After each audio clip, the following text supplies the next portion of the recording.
All right, YouTube boys and girls, it's story time. So I went to a high school in Mamaroneck, New York back in the 70s, and about 25 years later they decided to do their typical 25-year reunion. And at the time, a local morning variety TV show in New York was looking to do some kind of a fun human interest story.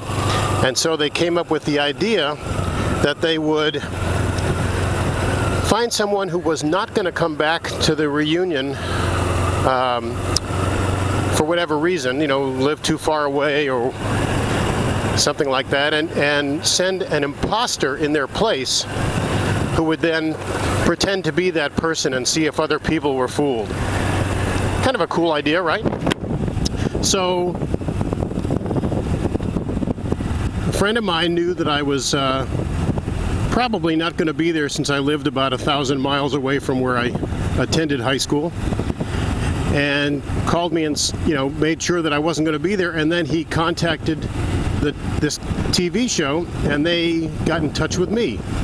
Initially, their plan was to fly me in to do an interview with me, so they would have detailed information about who to talk to and that sort of thing. As it turned out, that interview was conducted by telephone because the cheap-ass TV show decided that it wasn't worth it to bring me to New York. So I did give them vital information about my high school experience, and they went ahead and they prepared their imposter. And the guy looked nothing like me. He was about 5'3" and had a dark tan and dark curly hair. When I was in high school, I was about maybe, 5'8", 5'9". I had straight brown hair, probably a sort of a fair complexion.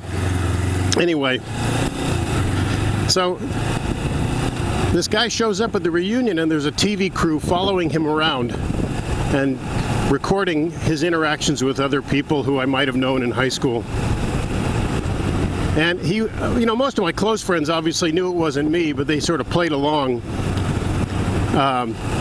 But the best response was, at one point, this guy approaches a table full of people, and he sort of introduces himself as me. And one of the girls at the table turns around and says, "Well, drop your pants and then we'll know for sure if it's you." Now, I don't want to brag. No, it was funny at the time, until my mother watched the show segment, and then she had some questions for me, which I assured her were, all within bounds. Anyway, that's the story for today, kids. Hope you enjoyed it. Second childhood saying, ride safe out there, people.